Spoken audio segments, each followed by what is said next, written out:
Anyways, coming up next, he's a great dude. He's going to be on a couple of upcoming festivals. He's been on Good Karma Festival, going to be on the New South Comedy Festival. I've worked with him. He's great. He's local to the area. Everybody, welcome Derek Hickey. Yay! That's you. Okay, perfect. Give it up for all the amazing comedians you've seen here tonight. Give it up for JJ's mom. Oh, you could do better than that.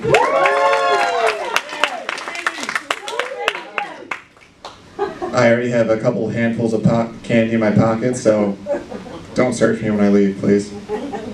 But as Angela said, my name is Derek Hickey. Hickey's my God-given name. You all know where God gave me that name? Right here. Now, judging by the laughs in the room, I can tell some of you have been to high school, and the rest of you are from Schenectady. Oh.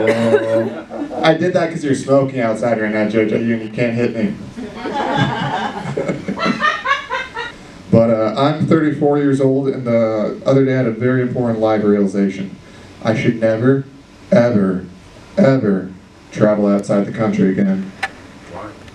Well, when I went to Mexico, I nearly drowned. Thank you for not laughing, except for you. When I went to Ireland, I got drunk and I yelled at sheep. If I ever go to Peru, I will get molested by an alpaca.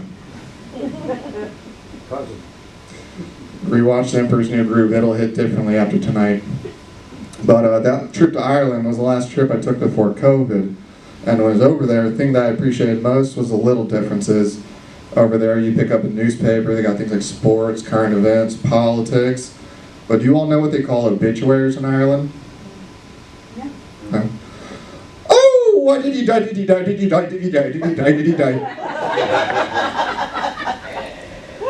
I'm contractually obligated. You guys know that bit is sponsored by Garnier Fructis. It's 2025, everything's an ad, let's be serious. But I grew up in the 90s as a kid, and it was a really weird experience. A dog in a trench coat told us not to talk to strangers. You'll get it. A bear in a hat told us not to start forest fires. And Bill Cosby told us not to do drugs. I don't get it. What are you guys, why are you guys cringing about that? And I think that is one of the main reasons why millennials are so fucked up right now. No. But as a kid, let's see. You all know what the scariest, you all know what's scarier than, more than, Jesus Christ. You all know what's scarier than growing up in a haunted house? Growing up with Dad with very specific obsessive compulsive disorder, OCD. You see, in our house, if you were to leave one single cabinet open in our house, he would know. He wouldn't even have to be home. He could be in the middle of a business meeting where you open up a cabinet, all of a sudden he would pop a blood vessel and know one of his kids was fucking up. And the way that I one day decided to get my revenge on my dad is before he was coming home from work, I opened up every single goddamn cabinet in that house. He was so pissed when he got home. You know how he punished me? He told me he killed the Easter Bunny.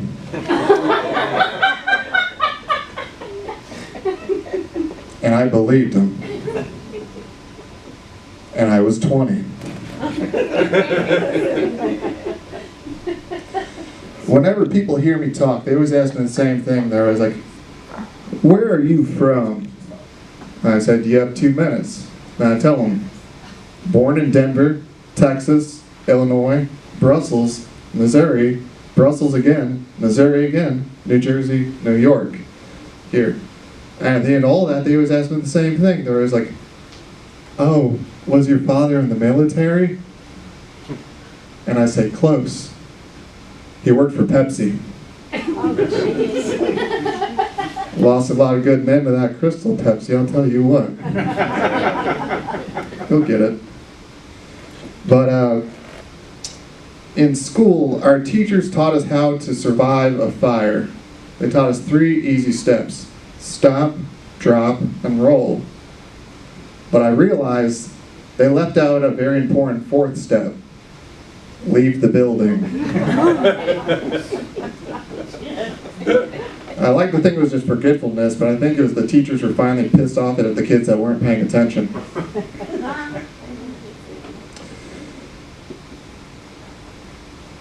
Let's see. So, you guys know the saying, those who can't do, teach, and those who can't teach, teach Jim.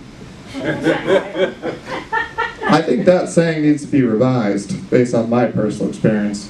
Instead, it should say, those who can't do, teach, those who can't teach, teach Jim, and those who can't teach Jim, teach driver's ed. Because that would explain how I learned to drive from a meth head. His diet consisted of Dunkaroos and Mountain Dew. He once told me a story while we were on the highway about how he blacked out and woke up in Wisconsin. We were in Texas.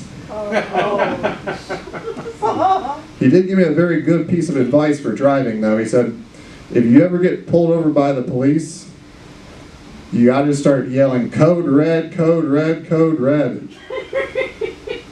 But I think that's just him saying he wanted some more Mountain Dew in the cup holder. You'll get it. Yeah. When I was living in Missouri, I got a job working on a farm. I don't look like someone who should be working on a farm, right? You can be honest. JJ's mom.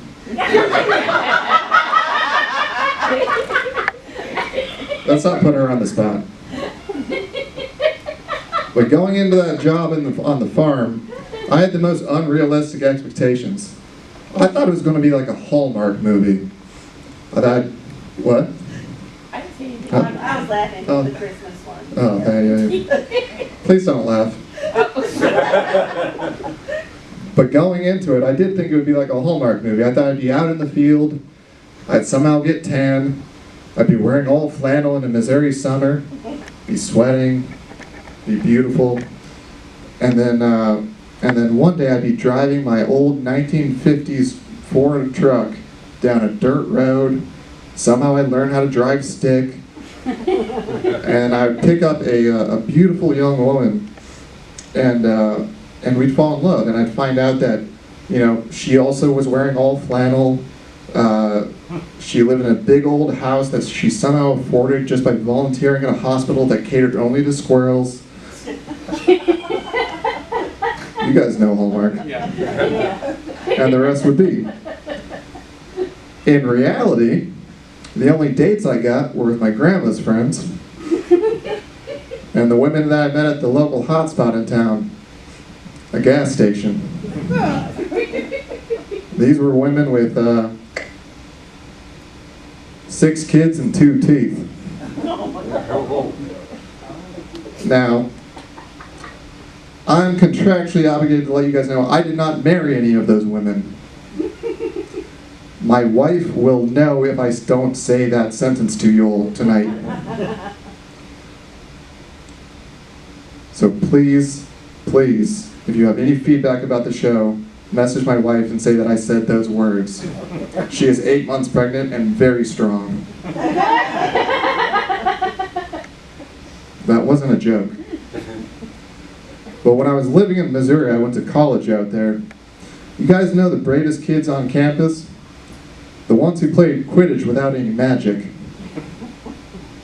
If you all aren't familiar, it's from the Harry Potter books and movies. The wizards would be on broomsticks flying around and through the air. In Missouri, it was a bunch of skinny nerds with broomsticks between their legs. They did stick true to the books, though, because in the books and movies, there's this thing called a snitch, this little golden ball that they'd have to chase around to win.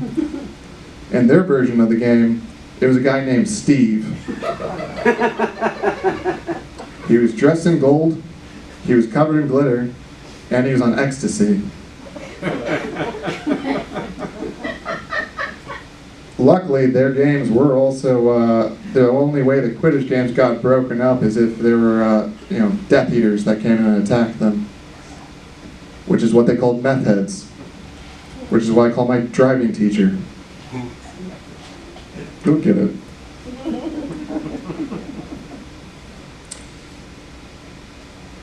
Who's here a parent?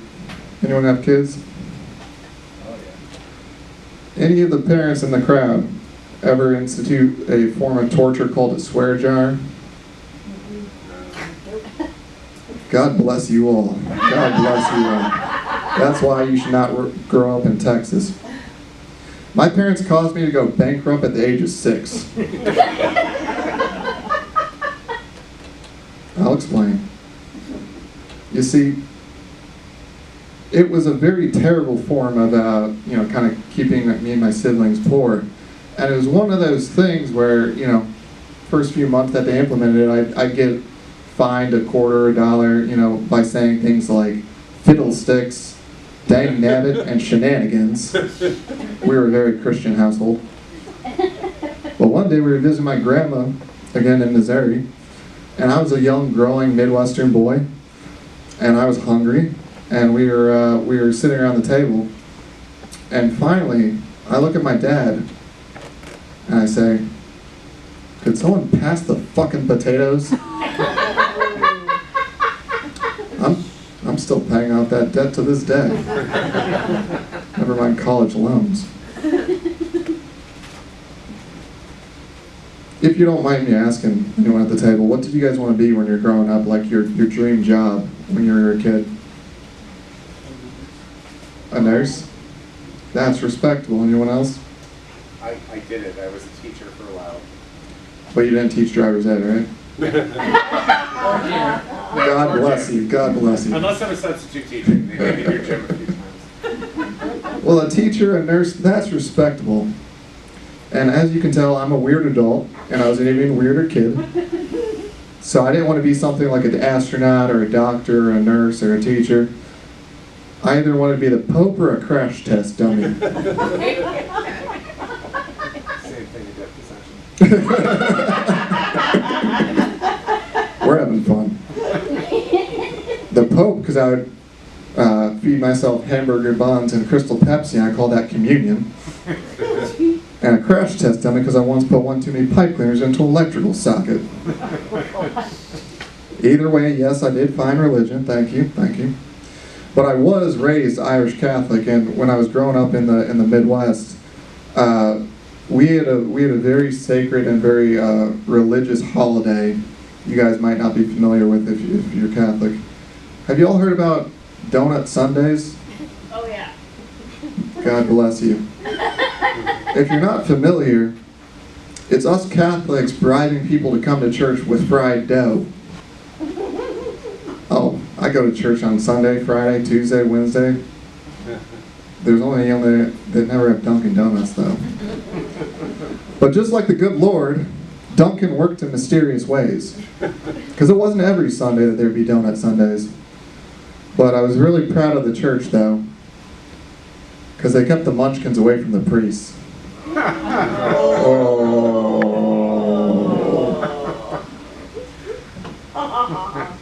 I'm talking about donuts. I don't know what you guys are talking about.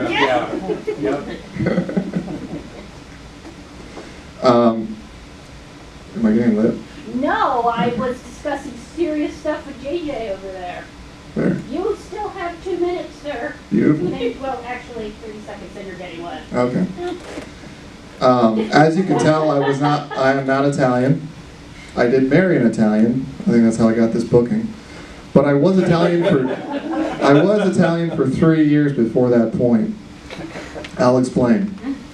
You see, when you're a kid, you trust everything your parents say. You don't even do 23andMe. So one day we were sitting around the kitchen table, and my dad said, "Well, if you guys ever were curious, you're Irish, you're German, you're Scottish, you're French, and you're Italian." And then this was the days before 23andMe, so I just took it for what it's worth. So I told everyone. I wrote it in my yearbooks. I wrote it in all my educational papers. I thought I was researching an Italian named Hickey from the 1800s. And then 3 years later, my dad said, "You know how we told you you guys were Italian? No, you're not." And from then on, we stopped going to Olive Garden.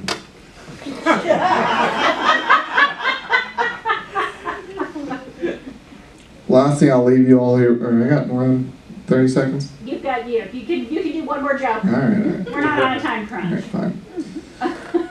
The last thing I'll leave you all over here with, and thank you all for allowing me to be here, is last thing I'll leave you with is, recently I got the opportunity to do comedy down the South, down in Georgia. It's a great crowd, great audience like we have here tonight, but I could tell they were looking at me just a little bit differently. Apparently they'd never seen Jesus in skinny jeans before. All right, I'm done. Thanks so much.